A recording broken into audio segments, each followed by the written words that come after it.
Good morning, everybody. Welcome to the Pocket MBA Improv Style.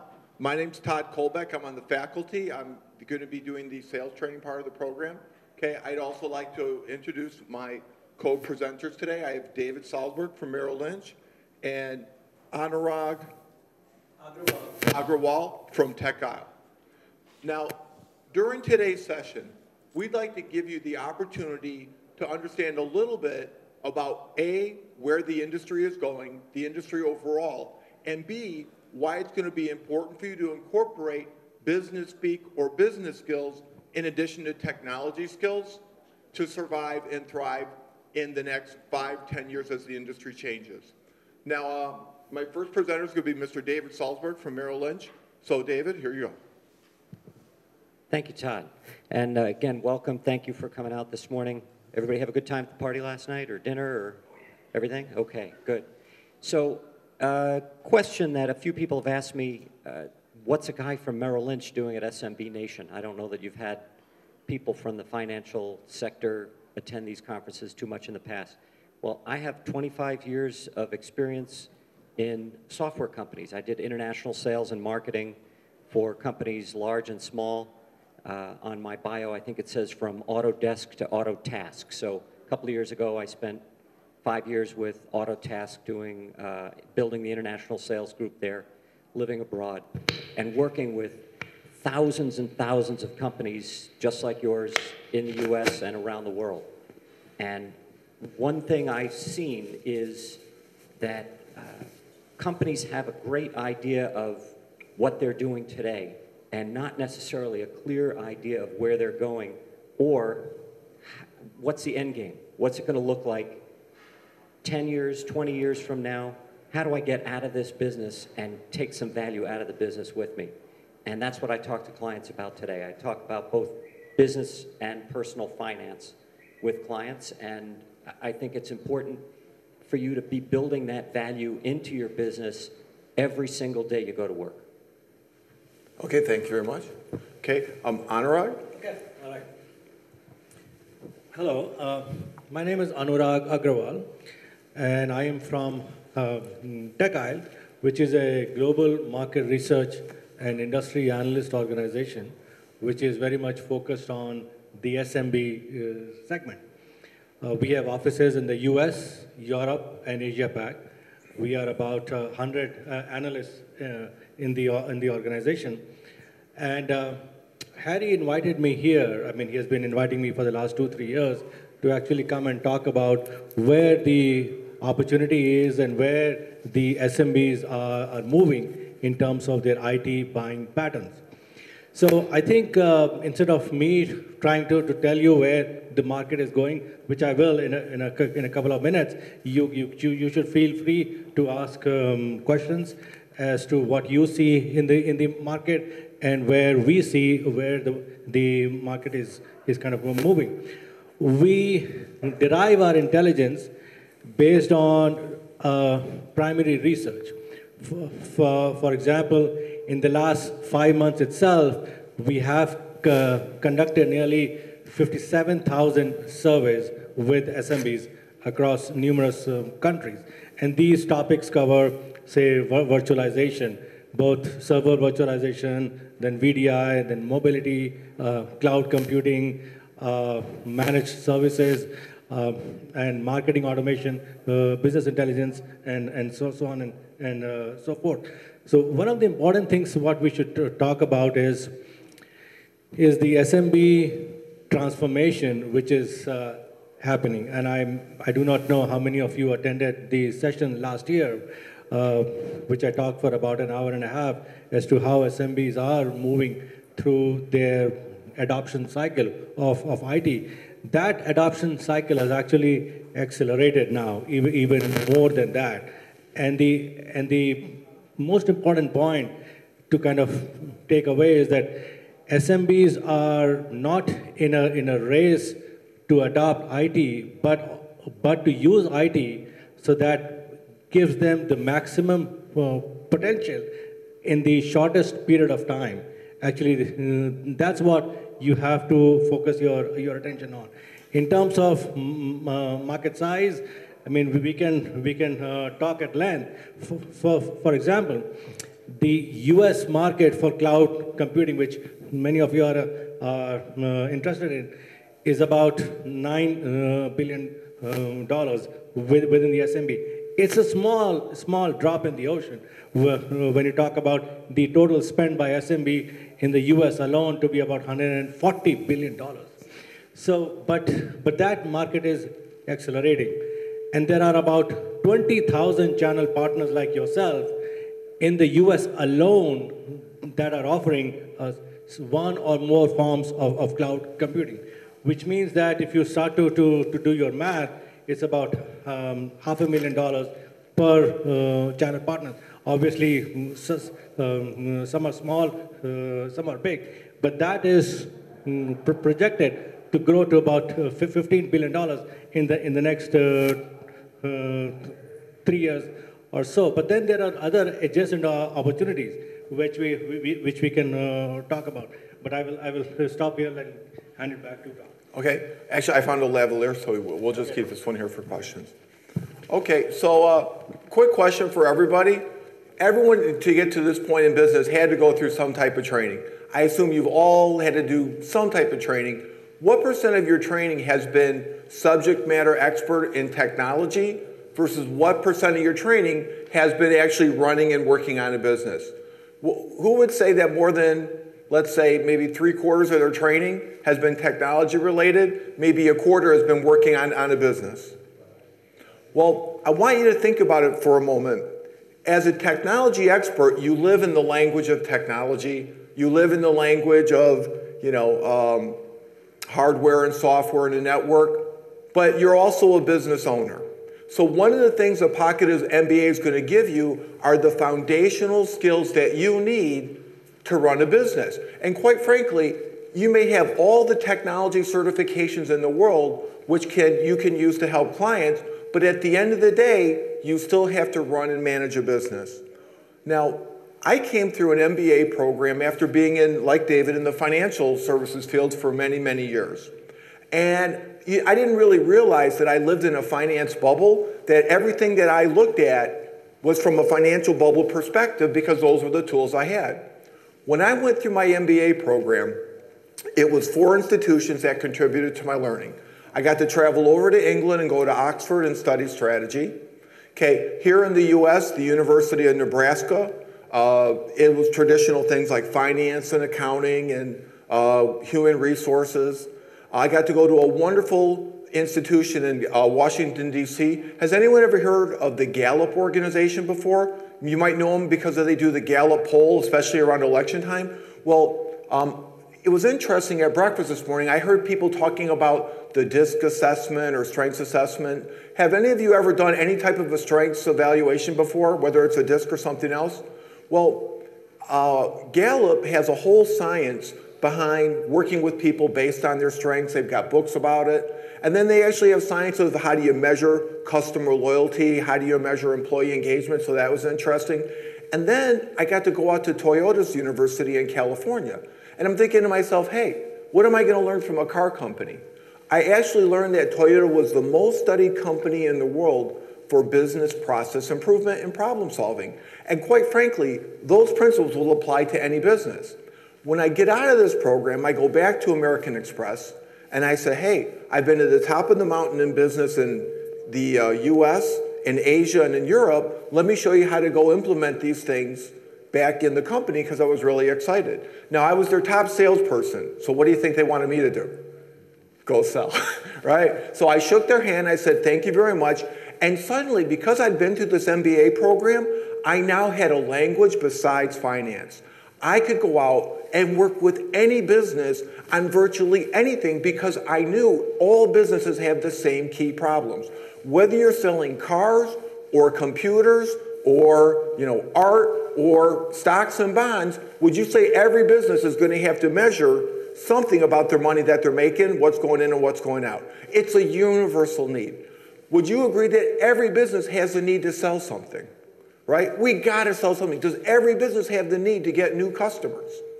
Well, you know what? Going through my MBA program literally made me an expert in every one of these fields. And I could walk into a company, for example, how many of you have ever heard of Weight Watchers? Right? Now, do you think, I mean, I never went through a Weight Watchers program, but Weight Watchers had a problem that they needed their people to sell. So the next thing you know, they engaged me to teach all 15,000 people how to sell. They went through my sales training program. Now, do you think if I would have walked in there just with, a finance background that they would have engaged me to do that? No, they wouldn't have. But with my MBA right behind me on my credentials, instantly my credibility went up, and I was able to talk to them because I knew that language of business. Now, first of all, a Pocket MBA, all these skills, operations, how to hire people and manage them better, how to manage your workflow, do you see how these skills could help you run your own business better?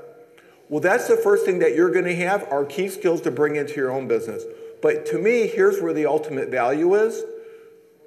Imagine yourself trying to compete for a client, and you're competing against 3 other people who know the language of technology. You know the language of technology, but also the language of business. You can talk to this person not only about their IT, but you can talk to them about their workflow. You could talk to them about their sales. You could talk to them about their marketing. Do you think that could give you a potential competitive advantage in the marketplace? I will tell you it will. It will immediately help you stand out. Now, I came into technology from the business side because I found that my clients had these problems with workflow and everyone had too much paperwork. And so I had to start learning technology. I had to learn Outlook to help them manage their workflow and their task management. I had to learn OneNote to help them manage their document flow. And I learned all of that through my MBA. And the next thing you know, I'm helping people with technology, not from how to plug it in and keep it from breaking, but just simply how to use it. When you go through the Pocket MBA, do you think you might be able to pick up some consulting fees showing people how to use the stuff that you're currently managing? I'm telling you right now, the answer is yes. Typically, the minimum fee for this, how many of you charge consulting fees right now? Do you go in there and just sell your time? What kind of hourly rate do you charge for that? 175, exactly right in the market. Anyone else like to share? 120, 125. The average rate is 150, and depending on your clients, I've seen it as high as 400. And it's simply going through this program. Now, here's the sad thing. Do you think when I was traveling around going through an MBA, I might have learned some things that were kind of nice to know, but it would have no use to me whatsoever, right? There was a lot of stuff that I learned, it was a great program, but there was really stuff that I wouldn't really use in my day-to-day type of life. 80% of the value of my MBA came from 20% of the content. What we did for this program is we took that 20% content and we customized it for you, for your needs. Now, traditionally, an MBA could take 1 to 2 years. The Pocket MBA is only going to take 12 weeks. Well, how do we do that? Because we've concentrated on those 20% content, which provides you 80% of the value. Now, in my program, if I had a question for an instructor, I'd raise my hand. The instructor would answer the question. Then if I really had more questions, I'd have to send him an email. I couldn't walk into his office or call him on the phone and talk for an hour. Even I paid $60,000, they couldn't care less. In this program, we have got a top faculty, and if you've got a question or a need, you make an appointment and you get an hour on the phone or a web meeting with your faculty to talk about anything related to what you're learning. So for example, I teach sales. You've got a sales presentation coming up next week. You need help, you call me, you got a one-to-one with me, and we'll work on that case together, taking the things you're learning in the program and being able to apply it the next day. Now, how many of you were in my sales training class yesterday? Would you agree that the stuff that you learn you could use Monday when you go back to work? The things you're going to learn in this program are going to put dollars in your pocket tomorrow. Now, a traditional program, again, my MBA was about 60, that's about the going rate today. This program is roughly 95% discounted from that. It's only $3,000 for people who pay it in a lump sum, and if you do it in installments, it's $1,000. We break it into 3 installments as a show special. Next week, that'll go up to $3,600 for the installments. Now, I talked a little bit about the value of a Pocket MBA. I'd like to hear now from the audience. We got a panel today, Any questions that you have right now, problems you have running your business, you got 3 experts here. Anything we can do to help you run your business better, we're open for any questions that you have. Anything is fair game. Take a moment, grab a pen and a paper. I want you to write down the 3 biggest challenges you have in your business right now. I'll give you 2 minutes. 3 biggest challenges that are driving you crazy today in your business.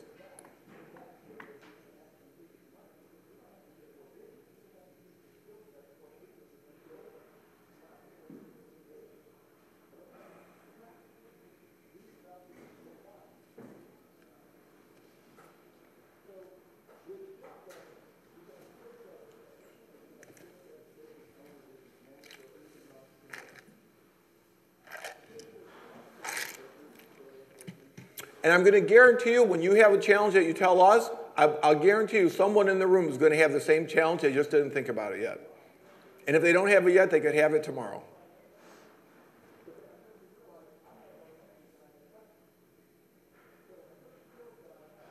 Okay, did we all come up with something? Okay, who'd like to share one of their challenges? Yes? Lead generation. Okay, so, lead generation. Okay, David, would you like to address that, lead generation? So, is this on? Push it up? Yeah. Yeah, and you just got to hold it close. Okay, so it doesn't, it's working, it's working. Okay, so your problem is about lead generation, and what are you doing today to generate new leads for your business?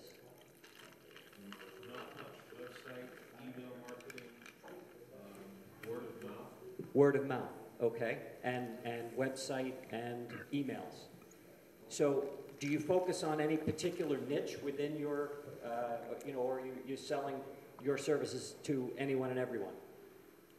Anyone and everyone, but primarily manufacturing and distribution. Okay, so that's my sense is you really need to focus on 1 or 2 or maybe 3 key target markets to focus your effort, because lead generation using a shotgun approach to try and sell something to everyone is a very difficult task. It's nearly impossible. The language that you need to speak to get people to be interested in what you have to say has to be focused on your potential customer's business problem, and you need to learn the vocabulary to ask the question in terms of that particular customer's type of business problem. And that vocabulary is going to differ from manufacturing to medical offices to law offices to veterinary hospitals.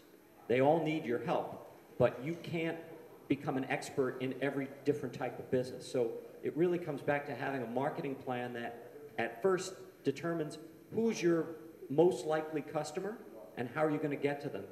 Having that vocabulary that's very specific will allow you to target your message, whether it's on your website or in your email or phone calls.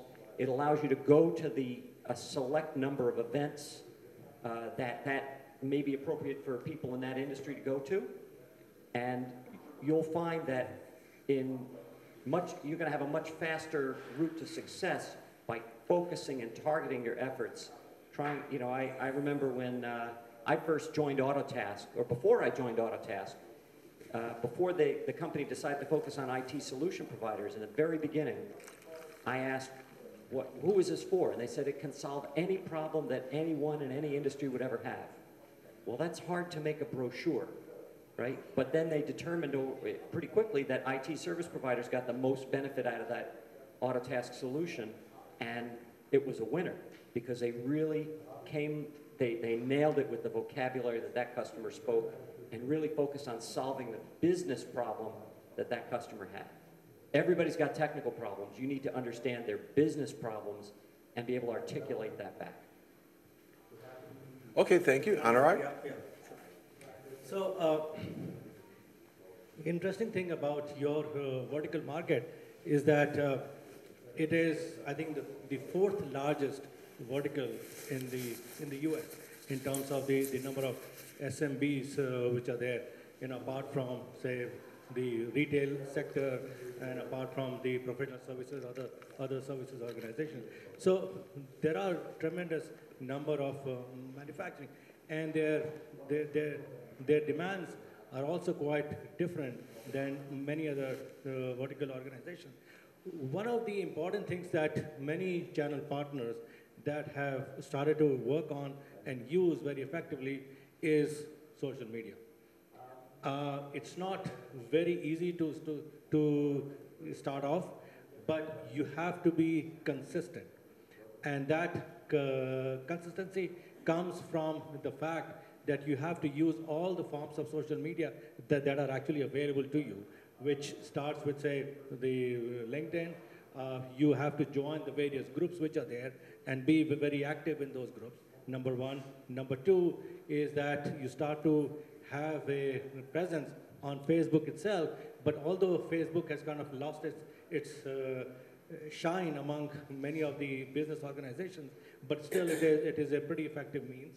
Then this Twitter as well. And if you have people that can write some blog material, which are basically your experiences in this industry, will actually help a lot. And you don't have to write numerous blogs, maybe one blog a week type of thing, but it has to be very, very useful and impactful. The other important thing is that when we talk to the IT vendors themselves, I'm not sure which IT vendors you have partnered with, they themselves are trying to help the channel partners in more ways than one. And they want to reach out to those channels who say that I want some type of a lead generation in these particular vertical markets. So you have to reach out to your account manager to be able to kind of help you.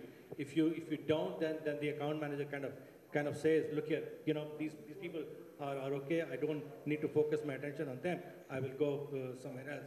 And we talk to HP, we talk to Cisco, we talk to IBM, Symantec, Microsoft. All of these companies are they work with us. We do several $100,000 million worth of business with each one of them. And this is one of the biggest things which is there. And when we survey our channel partners, they obviously say that lead generation is the top business challenge. So there are certain tools which are available to you, and if you have the wherewithals, if you have the money, then you could also even go to utilizing marketing automation, which is much beyond just a plain email marketing, because then you have to have a 360-degree view of who is coming to your website. The cost varies. It's anywhere from minimum of $100 to about $1,500 a month. But it becomes very, very effectively if you use it correctly. Okay, thank you, Anna. Now, I'm just going to give you one lead generation technique that for the people I've been sharing with, they've been generating 10 to 15 referrals a week, and their problem has now been following up with so many leads. I'm going to give you a step-by-step recipe using LinkedIn, okay? You may want to write this down because it's a formula that will work not only for you, but you can teach it to your clients, your business clients, and it'll work for their business as well. Step number one is get your LinkedIn profile to as 100% complete as possible with the best picture of yourself you can manage. The picture is the most important thing. That's step number one. Step number two, invite everybody to connect with you. Okay, everybody.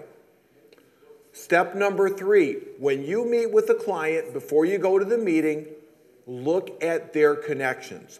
About 90% of the people on LinkedIn will share their connections. About 10% keep it private, okay? So most people share. Before your client meeting, look at their connections and print them out so they're in your hand. Step number four, at the beginning of your client meeting, say this. I just came back from a conference and I'm doing an experiment. One of the instructors said that we should use LinkedIn as part of our marketing process. Typically, the people I work with are like you, independent business owners with 5 to 100 employees. And I just looked at your LinkedIn connections before we came in today. Would you mind just sharing with me who do you think I should talk to? And you know what? They get their pen and just go tick, tick, tick, tick. It's that easy. Now, What you're going to have to do is follow up with the people they checked off. You can connect with them on LinkedIn. Most of them have a website right on their profile. You could just call them directly. And when you call them, say, my client so-and-so suggested I give you a call, and I promised them I would. You give them just a quick introduction and get an appointment. And if you get 10 to 15 referrals a week, like the people I'm telling this are doing, if you only close 3 of them a week, are you going to be happy? Pretty good, okay? So that's one technique. Okay, who'd like to share another challenge that they have in their business right now? Anything goes. This kind of goes in the direction of the market, and something we've recently been running into is software as a service. A lot of companies we're seeing software as a service, blending it with IT services, and they are required to have IT services with software as a service. And the company that's providing the software brings the IT company in, thus eliminating my IT company in that, and getting down to it. So we shift our role from dealing with that to consulting. So the consulting's picking up, but at the same time, that's just a competition. I'd like to hear, maybe some direction. So let me restate the question to make sure we understand. The issue is that when one of your customers goes to buy software as a service, that vendor says, oh, you want to work with us? You have to use our IT provider, and they slam the door on you. You're saying your consulting fees help offset that lost revenue, but you're looking for another solution? Anurag, you want to take this one? I will. Yeah, we have good relations with the clients. It's just that's what runs our business. It's our PSA. And so if ConnectBuy started doing something unique like that, it's like, well, I kind of have to stick with that. So. Sure. Yeah, it is the most classic pain point right now for majority of the channel partners. And we have written pretty extensively about it in our blogs over the last 6 months or so. And what we have seen, I mean, this is unfortunately the reality, that in the age of this software as a service, there is a new digital channel which has appeared, which is now the vendors are going directly to the end customers. Right? I mean, on the one hand, let's take a classic example of Dell. Dell, which was pretty much a direct vendor, then it started to go to the channels. But now it is itself moving to the cloud, and again starting to go back to the end customers directly. And so as Cisco started to do that, so is Microsoft, although Microsoft has one of the biggest channel partner base here. But it's a classic problem, and there is no easy answer to it. So the answer would be how you transition your own expertise levels. So the onus lies on you, which is unfortunate, that you have to be either in an advisory role, which is what you are doing, or you have to be more in an integration role, saying that, okay, you know what, Mr. Vendor, you are able to implement it and so on and so forth, but we have built up an expertise that we are able to integrate all these applications for our client. And that's where you have to kind of take the client into confidence that we'll be able to build, or you have to start to kind of transition your services completely out to something else, which is a combination of hardware and software, such as virtualization, server virtualization or VDI, or in this whole gamut of the BYO concept, where I'm able to manage the devices and so on and so forth.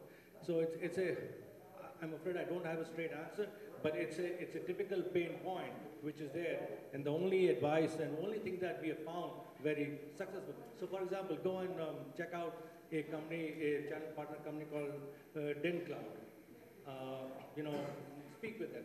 DINCLO, they have been able to very successfully been able to tackle this particular problem and say, how do I move away from the grips of the vendor, where they want to work with their own partner or their own internal team, because it makes sense. So that's the way it is. Okay, Dave, would you like to add to that? Thanks. So I have a question for you. Do you have any competition locally? We do. They're small, much smaller, but there is certainly competition out there. And I'm wondering if I should start partnering with companies that are my managed services provider, partnering with those software vendors in the areas providing local support. And I guess that's kind of the direction we're seeing, advisory role and partnerships. Right. So the question you asked, though, really relates to competition from a new place or maybe a place you didn't expect to have competition. Correct. Somebody else inviting competition Correct. in. And the software is not, I'm not competing locally with that. Right. And this is actually something Todd and I had talked about a couple of weeks ago in getting ready for this session. Is the cloud going to eat your business alive? Right? And it's something you have to think about and be ready to answer. So the question, another question for you is, do you have a way to describe your unique business value? Because ultimately your clients can get the services you provide from you or maybe a couple of other people. Why are they going to get it from you? And it's got to be a unique business value, and often the unique aspect of it is you, because you're going to take care of that client like nobody else. You're going to live and die and breathe the air that they breathe to keep them up and running. And you have to be able to sell that to the customer above anything else. The cloud is going to bring competition from places that you don't expect. See, and you also raised a... Anurag? Sorry. Yeah. I thought my voice was already out. So one of the other points which many of the channel partners are actually doing is over the last year and a half, what has happened is because cloud is also new for the SMBs, they have started to move towards independent consultants to seek advice, right? What type of cloud application should I use? What type of cloud, hardware, software type of things which I should use? And these independent consultants are also the ones which are actually able to bring in leads to the channel partners because of the fact that they have kind of worked with them in the past or they kind of know about them. So one of the interesting things that should happen is for you to start to partner and identify these independent consultants who are maybe one person shop or maybe 2% or 3%. It's never more than 10. And you start to kind of work with them, and they do not take any kind of financial interest, only because of the fact that they get the money from the end customer because of the advisory role that they pay. But then you do the implementation piece of it. The other thing is there are 4 things. That is mobility, cloud, managed services, virtualization. These are going hand in hand almost, right? There is a very gray line or thin line between managed services and cloud. There's a very thin line between mobility and virtualization. So you have to, if you do not have the expertise, try and partner with other channels who have that level of expertise so that together you can go after an SMB customer. Okay, did we answer that? Yeah. Okay, thank you. Okay, who would else like to share a challenge that they currently have in their own business, something that's keeping them up at night? Yes? It's not as high level, it's more a personal skills type of, we're in a small area, and for a number of reasons, we can't just fire our techs. Sure. But we do have an issue with some of them not buying into the necessity to keep track of everything. And you know exactly, I'm bringing up the question because I know everybody knows what I'm talking about. The personality type of not keeping track of physical space or mental space or just the metrics that we need in order to, and if we had the metrics from this, from these guys, we'd be able to show them more as to why they need to do this, but just getting them to do it in the first place is an interpersonal issue. Okay, so let me make sure that I understand the question. One of the problems is that the people that you've hired aren't really implementing their job the way that you've laid it out. And the way that manifests right now is detail. They need to keep track of certain details, and for whatever reason, they just aren't. Okay, now I'm going to address this question, and I'm going to take this from the Gallup approach, and I'm going to start with what Gallup would say is that everybody has different strengths. There's 34 strength themes according to Gallup, and I can tell you right now there are certain strengths which are going to be fantastic for detail. One of the strengths that Gallup would say would be great for this is someone that has input. And you know what? The Gallup Strengths Assessment you can take online. It costs $10. You could get the book. The book that they've got a lot of books with the PIN code in it to take the assessment. Now Discover Your Strengths is probably the most popular one. And if someone doesn't have, I mean, you can tell, these strengths, and if they're not detail-oriented, it'll never happen. So I would say the first thing I would do is make people who are detail-oriented in the roles that need details, and the particular strength there's two, which are fantastic for this. One is called input. People with input collect and archive information, and you'll teach them how to do it, and in 2 weeks they'll teach it back to you, and they'll do it even better, guaranteed. The second one is discipline. People with discipline are very systematic, and I will tell you right now, if you try to get somebody with other types of strengths to do this, you'll never succeed. That's one level. Let me tell you the second level. Even if you've got the perfect person in this role, if they're not bringing their A game to work every day because they just don't care, they're playing solitaire online or whatever, you're still not going to get the work out of them. The second thing you need to do is manage them in such a way that you're going to get their best effort.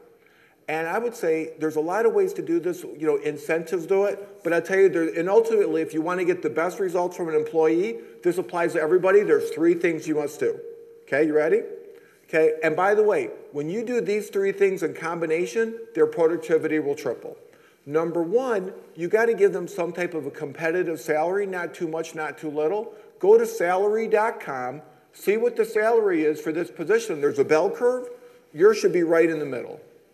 The second thing is give them some type of incentive that gives them the potential to move it out to the end of the bell curve. That's step number 1. But now here's the interesting thing.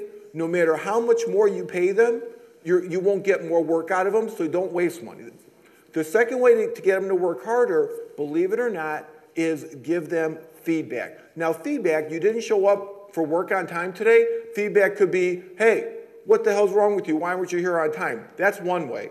Or you could say, well, I know that you came in late today, but tomorrow it's really important that you leave your house a half an hour early, so in case you do hit traffic, you could be here on time. Always give feedback in the future tense. Next time do it like this, because no one could go back and change the past. So feedback is the number 2. Now here's number 3 is recognition.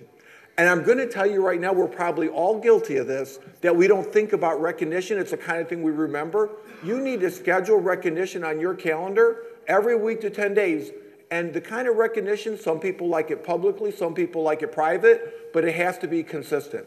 So when you compensate people with some type of incentives, when you give them regular feedback and recognition, productivity triples. So those are the 2 things I would do. David, would you like to add anything to that? Anurag, would you like to add anything to that? Okay. Did we address that question? Yeah, just to follow up real quick, and that is, I understand the input discipline issue, and I think that is there. But to balance that with the don't care, I'd like to get someone else to do those metrics for them. Okay. But I guess I'm answering my question, kind of frame it in a way to take more work off of you. We're going to let this person do this for you. I'm trying to do it in such a way not to make. So the person doesn't feel bad? You know what you do? You say, based on your analysis, we actually found out that you should specialize in this. What you do is you praise for what they do well, and I'll tell you, the funny thing is, when you use that word specialist, suddenly they feel great. Oh, I can specialize in this. It's like, oh, okay. But you do have to be sensitive. That's.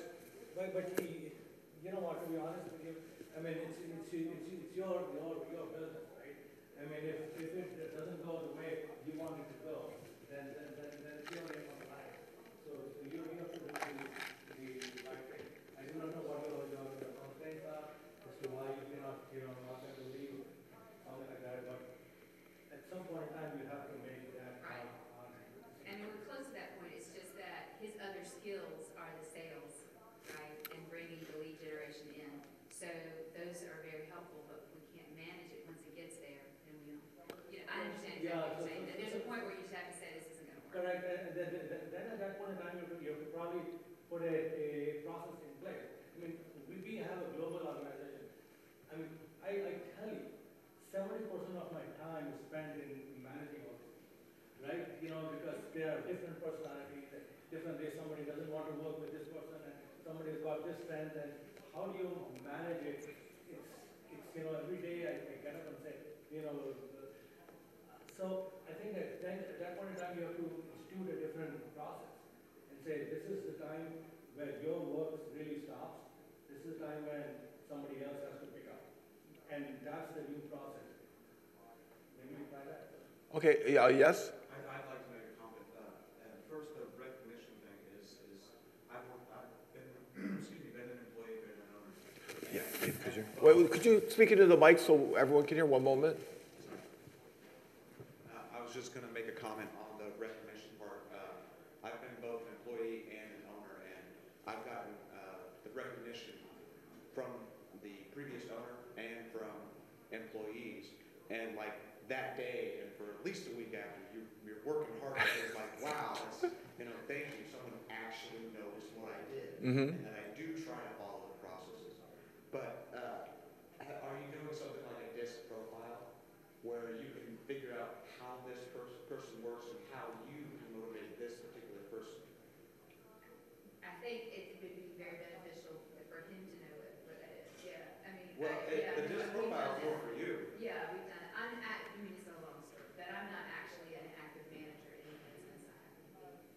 Okay, but Yeah, whoever but manages this needs person, to do that, yeah. and then have you presented it, have them present it to them like, look, essentially you're like a professional lawyer. They keep track of every second so that they can not only bill, but they can tell exactly what's been done. And when they, like you were saying, when they feel like they're more professional, it brings them up a level, and it helps them to do it easier because they feel like, all right. Yep. So those are my comments. Thank you. Okay, yes? I guess to add to that is maybe They have this problem. we've seen, I've had this problem before. And what we found out, what we did is just interviewing once a week. And by doing that, they feel their job, it might potentially be at risk. It could be a risk for them, but sometimes you just can't change the personalities of the individuals to get doing that. I've hired friends in my company. That's how I kind of got started. I couldn't change their personalities. They weren't, I couldn't manage them. You couldn't fire them, right? They were your friends. You couldn't fire them. They're my friends, so I actually had to fire them. And guess what? Those friends are no longer my friends anymore. Yeah. And so, I suggest, kind of what Josh Peterson was mentioning yesterday is start interviewing people on a weekly basis, because if one of them leaves, or if you need to disconnect that person from your company, that you can fill that role with somebody that you really want in your company. So. Could you pass the microphone right behind you now, too? Did you have you were going to write, no? Oh, I'm sorry. Did you have a point you wanted to make? Well, wait, let me get the microphone just a moment.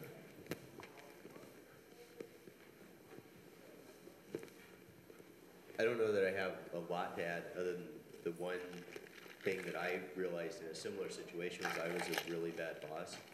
And the fact that I was giving permission to people to get away with not entering time. So as much as I was trying to beat on them, I realized that I wasn't eating my own dog food. But on the other side of that, I don't want to take it away from this, but the other part of that is one of the things in trying to motivate people we've tried to do is to realize if we've got an employee going through a divorce, there's no way that's not going to affect their work performance. If we've got an employee that's trying to get a new house and they're busy trying to go through all the paperwork and all this other stuff, that there's no way it's not going to affect their performance. It should. It's life.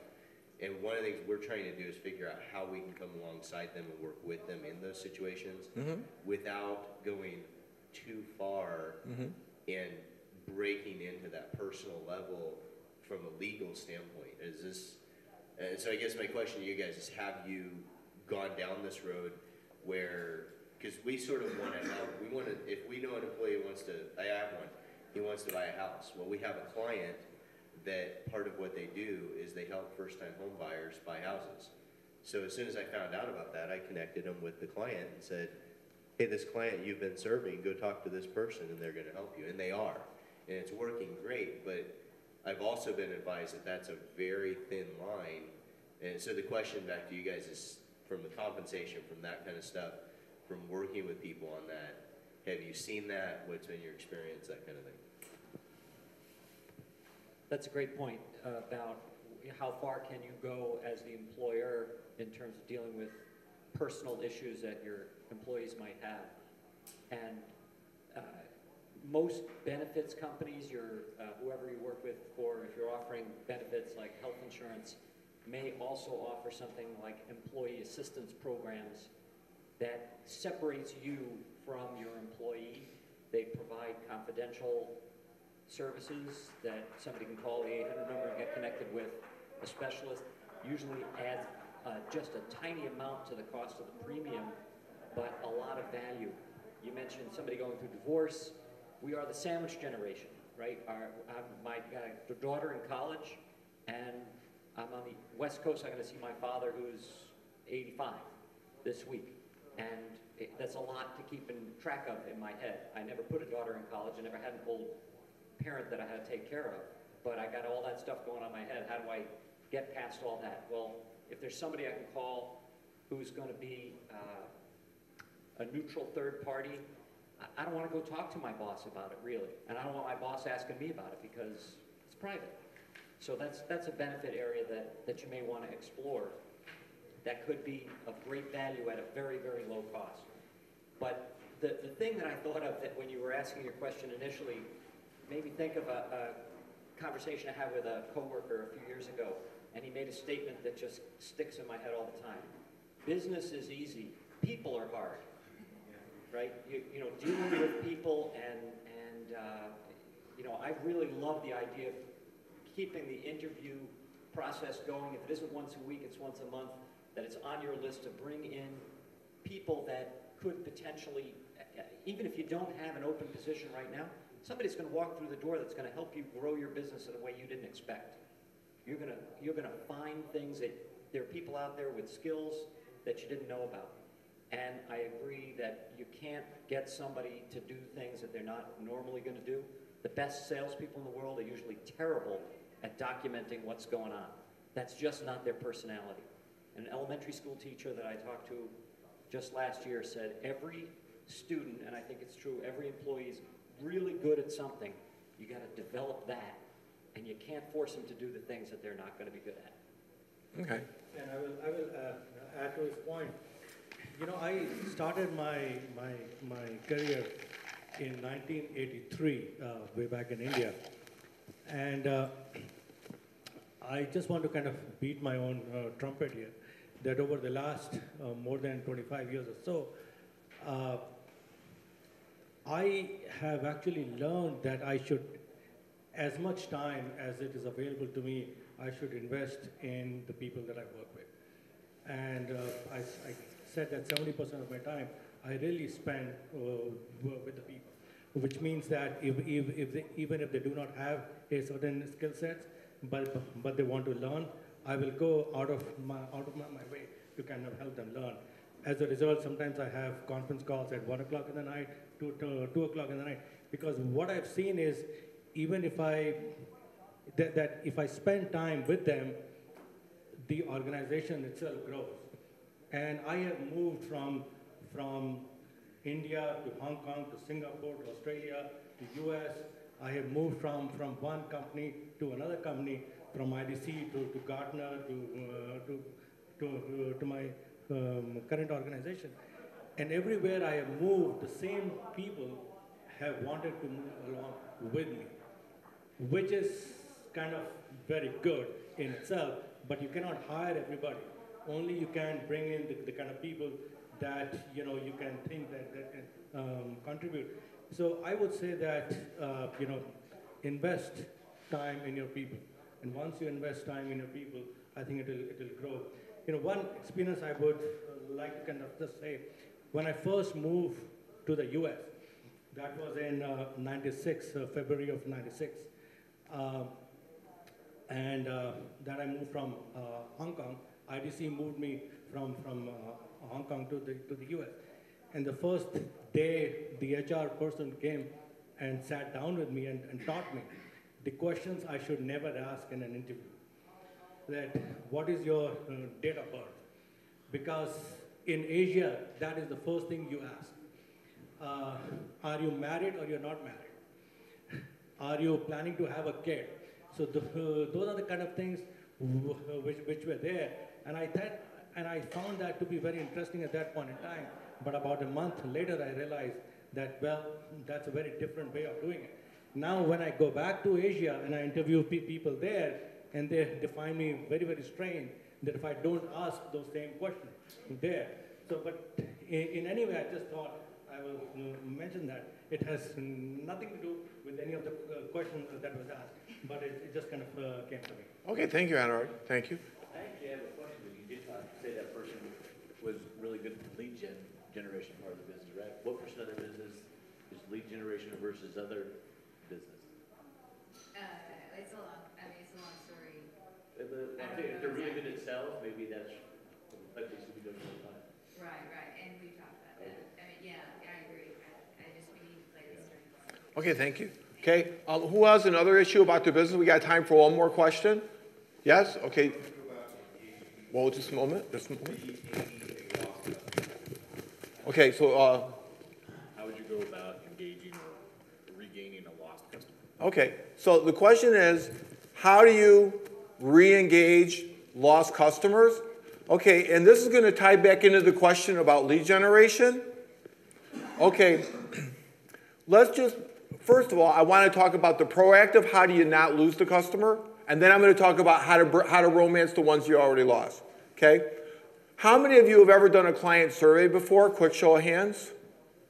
Okay, you know, Gallup has a wonderful client survey, but it's a closed source thing that costs a lot of money to hire Gallup to do. There's an open source one that I use. I love it. If you write this book down, it's called The Ultimate Question by Fred Reichfeld, and they give you a client loyalty survey. Let me tell you, what you want to measure is loyalty. You know, you could go to a restaurant and be perfectly satisfied, and the next day you don't even remember where you ate. On the other hand, you can go to a restaurant, the service, the atmosphere, or the food is so spot on that you tell 10 people the next day, you got to go try this place. That's the difference between satisfaction and loyalty, and you want loyal customers. So this survey that they'll share with you in that book, it's The Ultimate Question. It's a 2-question survey that's open source, anybody can use. So step number 1, survey your people. And number 2, use that feedback to make changes so you don't lose more. Number 3, use that feedback to grow your scores. So that's step number 1. But let me talk about what I call how to activate inactive customers. You ready? Now, when do you stop trying to reactivate an inactive customer? Here's when you stop. They tell you, don't call me anymore, or they die, right? That's it. Otherwise, you are going to continue this process forever. Does anyone here not have a newsletter yet? Quick show of hands. Okay, I'm going to share with you, if you can find some kind of way to get a newsletter, just some kind of monthly, bi-weekly thing that you drip. So these prospects, the people who've left you, you want to stay in touch, you know, inactive about every 2 weeks. Here's number 2. Number 2 is you want to send them something in the mail that's going to stand out. You know, everyone sends traditional business-sized white envelopes. I recommend going to the card store and get a different color envelope with a card, you know, and you have some kind of offer inside. You know, hey, we'd love to see you back. We haven't seen you in a while. We're going to offer you blank premium, a free network survey, something like this. And then the next thing is you need to follow up with a phone call. So the formula is a letter and a phone call, a letter and a phone call forever until they either tell you don't call me anymore or until they die, literally. And when you do this, you will generate that business back. I actually have seen people who have got people they haven't seen for years. And you know, could it be possible that you have new products and services that you offer now that you didn't offer X number of years ago when you lost them? Just coming from this conference, you'll probably have some new ideas. That's the kind of thing that you want to put in your card, that I have something new to offer, and that's the reason to get them back. So, but I would say, number 1, survey them so you don't lose them. And then if you did lose them, it's too late, then I would say that would be the next process. No, anyone else have something to add? Anurag or David? I agree, actually.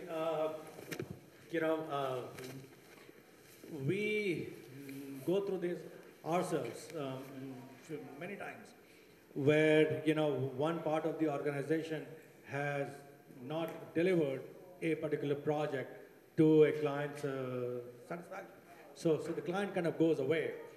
But we have, constant feed of information that actually goes out from our side to all our clients, which is in the form of newsletters and blogs and things like that. And what we have found is time and time again, another part of the organization that had actually retreated or became inactive comes back and says, you know what, these guys really do great work. Let's give them something. And more often than not, what we find out is that in the first place itself, the client had some kind of a miscommunication, either internally or had some misconception. And that's we kind of go and sit down with them, iron it out, and we are back in business. Thank you very much. Okay, so we've come to the end of our session for today. I'd like to invite everybody, first of all, if you'd like to get the notes I had for the sales training class yesterday, if you weren't able to attend, I'm going to tell you how to get them right now. Write this down, okay? You're going to text the word Sales 101 along with your name and email to 58885. If you send me a text, you're going to get the notes from yesterday's class. Even if you didn't attend, you're going to like these notes. You'll be stuff you could use right away to help sell. Number two, my question for you, did you all did you enjoy this time today to just talk about your issues as a business owner? And was it kind of interesting hearing the other people's perspective? Wasn't it interesting how you brought up that issue about staff and everyone seemed to connect with it? We all have these same kind of issues. This is what you're going to find in the Pocket MBA. Not only you're going to be able to address your issues with the instructors, but with the other people in your cohort as well. So again, if you are thinking about participating, I'd invite you to join. And again, not only will you be able to have these kind of discussions with your cohort, but with the instructors as well. At this time, I'm open for any other questions, and then we'll wrap it up. Question? I just have a quick question. Does anybody have a good outsourcing content outsourcing? Such as, like, you're talking about doing newsletters and information. I don't write. I'm just horrible at writing. Does anybody know of something that you can subscribe? Wait, let me repeat the question. Okay, so the question is, does anybody know a good resource to outsource writing to, like for things like newsletters and things like that? Okay, yes? Pronto Marketing does it. They do the websites, they do the newsletters, they write the content, they write on your blog, they write on your Facebook, they write on your LinkedIn, Twitter. They do all that. Okay. It is a little, I will warn you, it is a little stamped, and I don't know if anybody else uses Pronto in here. So there is a lot of, so if I go look at other competitors, similar information on those sites as well. So, but they write all the content and everything. Okay, yes, and another one? We use Ulistic. They're a Canadian-based group. They do the same thing. They put stuff in LinkedIn for us in our Facebook page. They'll write up mock-ups when we gain new clients. And, hey, call our be sure to start this big client. So they do announcements. Okay, I'll tell you what I do is I hire a transcriptionist because I don't have time to write, but I can talk an article.